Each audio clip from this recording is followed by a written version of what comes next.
It is the voice of Indiana County, WCCS AM 1160 and 101.1 FM, and it's 7:44. I'll tell you what, when the doctor picks up the phone on the first ring and he's ready to go, you know you got something. Dr. Jonathan Gelber, good morning. Hey, good morning. Thanks for having me on today. Oh, it's great to have you on the air. What a fascinating book you've written. It's called Tiger Woods' Back and Tommy John's Elbow, Injuries and Tragedies That Transform Careers, Sports, and Society. You, of course, deal with sports injuries in your line of work. What led you to write this book? So the book originally started out with my experience with Tommy John surgery and many other surgeons' experience, where Tommy John, for your listeners who aren't familiar, was a pitcher, a very good pitcher who tore the inner ligament of his elbow. And so Dr. Frank Jobe actually pioneered the first ever surgery to reconstruct the ligament on the inner side of the elbow. And he actually got Tommy John back, and he pretty much doubled the length of his career because of this surgery. So we had a great surgery, which performed its job, but many of us have noticed that the young folks, the 15 to 19-year-olds, are the ones who are having this surgery the most often. Mm-hmm. And there's a lot of miseducation about it, where they don't know that you need an injury to have this surgery, and they see it as a performance enhancer.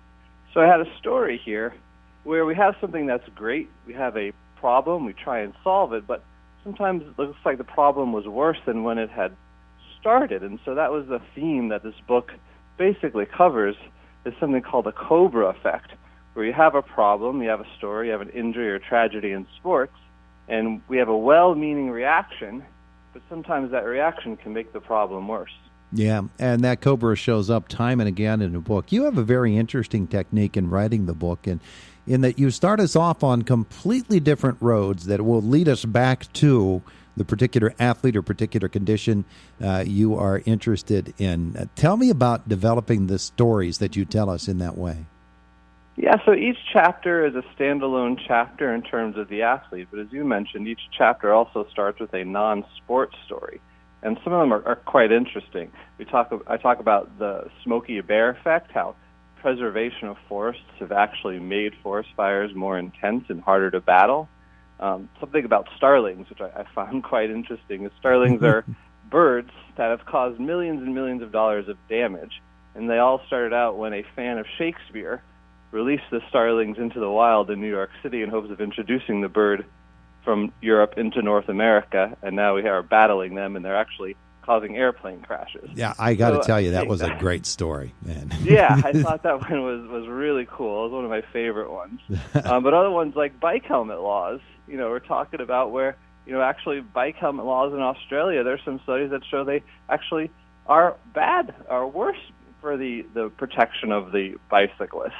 And in fact, drivers will find themselves driving closer to people wearing helmets, and people wearing helmets are a little more aggressive in biking. And so we actually decreased ridership in Australia and made it even more dangerous because we had more solo riders. So these are ideas where they're all well-intentioned, but unfortunately there's some variable that we didn't consider and then ended up making the problem worse. I want to get into a couple of the athletes and their stories that you tell in your book, and I want to start with a cautionary tale, and that is the story of Hank Gathers.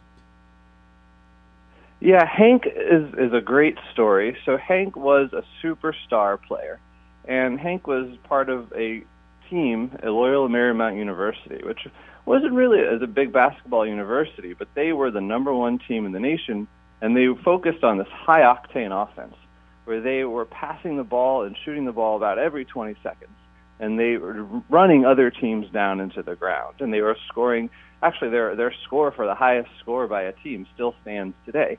And so Hank was a inner-city youth from Philadelphia who developed a heart condition, hypertrophic cardiomyopathy.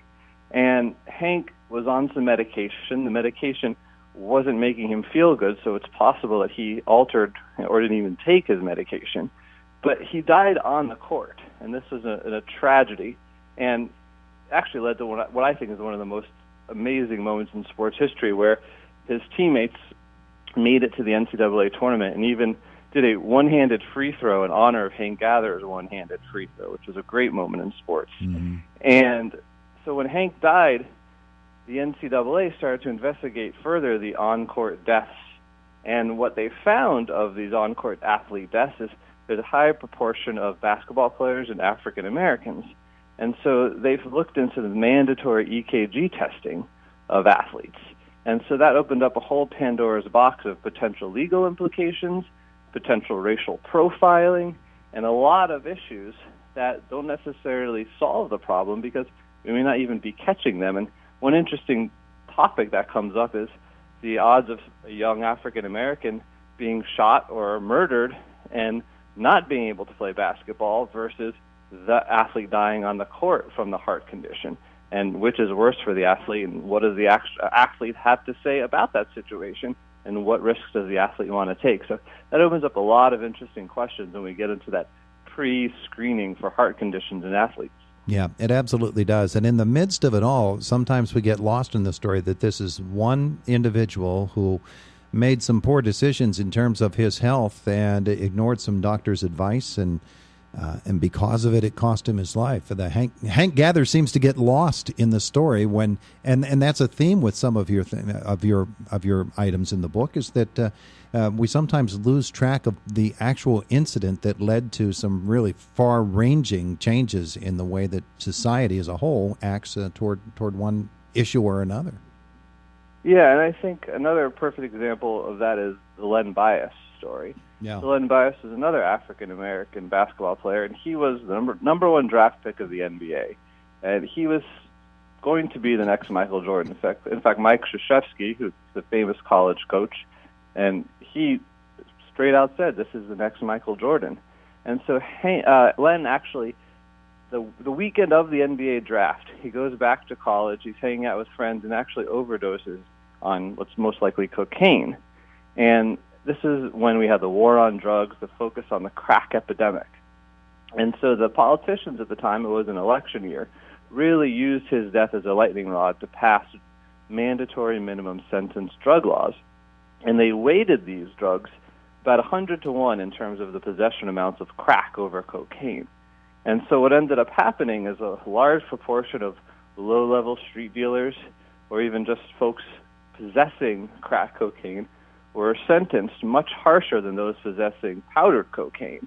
And we had an African-American community that were disproportionately penalized for the crack cocaine versus the Caucasian population that was more likely to have the powdered cocaine. And so this whole effort was pushed towards crack cocaine over powder, but Len actually died of powdered cocaine most likely, and not crack cocaine. Yeah, it's just fascinating the way that you actually track down the story and go in depth with each and every one of these. We haven't even talked about Tiger Woods' back. I want to do that in a second or so, but I wanted to talk as well about, you choose between Lau Alzado and the steroid story that you tell, and Dooku Kim and the Boom Boom Mancini story, because we're going to run out of time before we get time to visit both of them. But each of them have great significance in society as a whole. Yeah, Dooku Kim actually, I think, is more recently in the news because of the recent death of Patrick Day. And I'll talk about that one briefly because I think I like the Lyle Alzado story better. But if you look back at the deaths in boxing, the most deadly rounds were the 3rd and the 10th round, and that was unfortunately the final round for Patrick Day. And so that remains to be one of the most deadly rounds in boxing today. But the Lyle Alzado story, I think, is great because both Lyle and Dooku Kim are great characters. I mean, they have great backstories, and the descriptions of some of their emotions are just amazing. And the Lyle Alzado, he was a protector. He grew up in an abusive father family. He was protecting his siblings. He was protecting his mother. And so he always wanted to be big and strong. And so that carried out onto his sports career, where he was a great NFL player, and he turned to steroids to get bigger and stronger. And so for years, he denied steroid use. His tantrums on the field, though, were legendary. And so when he died, or he was about to die, from brain lymphoma, he came out in Sports Illustrated and penned an article saying he was sorry for lying.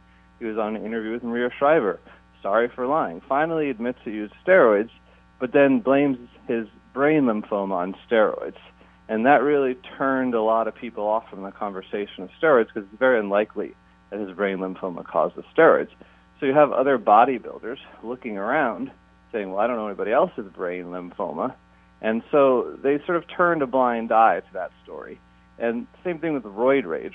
Roid rage is a real thing, and Lyle was famous for his roid rage, but it's a lot less common than more serious side effects like cardiovascular disease and depression. So there's a real debate, a real conversation to be had here about the effects of steroids, but unfortunately we use Lyle as the face of that, and the discussion of brain lymphoma and roid rage really drove that conversation underground. I think one of the aspects of it that we don't really look at as well is that the steroids and human growth hormone, some of those other things do have legitimate medical uses that can really help people, but they get lost in this big battle, this publicity battle. Yeah, in researching the story, I was able to trace it back to the HIV and AIDS population and in California. And there's a significant movement and significant followers of the anabolic steroid use for, as you mentioned, medical purposes. So that is an interesting topic, and I think that's also worthy of discussion. It sort of falls into this whole idea of, the all or nothing. Like, we're not going to talk about steroids at all, as opposed to, well, maybe we should talk about it for medical use or something else. And maybe that's similar to what we're doing now with medical marijuana. Yeah, could be. Our guest is Dr. Jonathan Gelber, who's written the book Tiger Woods' Back and Tommy John's Elbow. So we haven't talked about Tiger yet, but his back has certainly been an issue within the golfing world, and there is an application to the world in general, and it has to do with prescription drug misuse, and Tiger sort of has become a poster boy for that. Yeah, so Tiger, he had used pain medication to get through some tournaments. Probably started with his knee injury and his ACL surgery, but certainly continued through his back, and he ended up needing pain medication to get through tournaments. And unfortunately, he mixed his pain medication with benzodiazepines, which are a deadly combination. In fact, when he was found on the side of the road by the police in Jupiter, Florida, that's 2 of the 4 components that were found in his bloodstream. And so we all are discussing the opioid epidemic, but what we're not discussing is also the combination of prescriptions of benzodiazepines and opioids. And a lot of deaths that were found in California ERs were related to these overlapping prescriptions. And not only is Tiger addicted to pain medicine, but we have a lot of other athletes, like NFL players, coming out of sports addicted to pain medicine.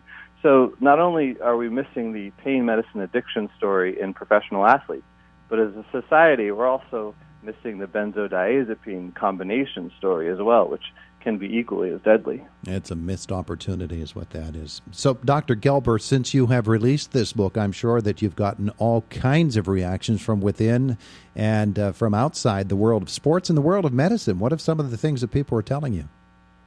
Yeah, everybody seems to be really interested in the stories, especially folks who are familiar with the athletes, because these are stories they remember. And they remember where they were when Len Bias died or when Hank Gathers died. And, to them, it's very interesting because they thought they knew how the story ended, and they didn't realize that the story continued and actually had a greater effect on society. Yeah, and continues today for many of these stories. It's a wonderful book, a great read. You have a terrific style, and I'm happy that we finally got you to where we could actually talk to you and you didn't have to go off and fix somebody.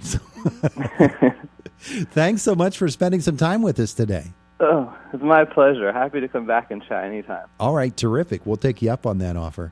Have a great day today. Thank you. You too. There's Dr. Jonathan Gelber with us here this morning on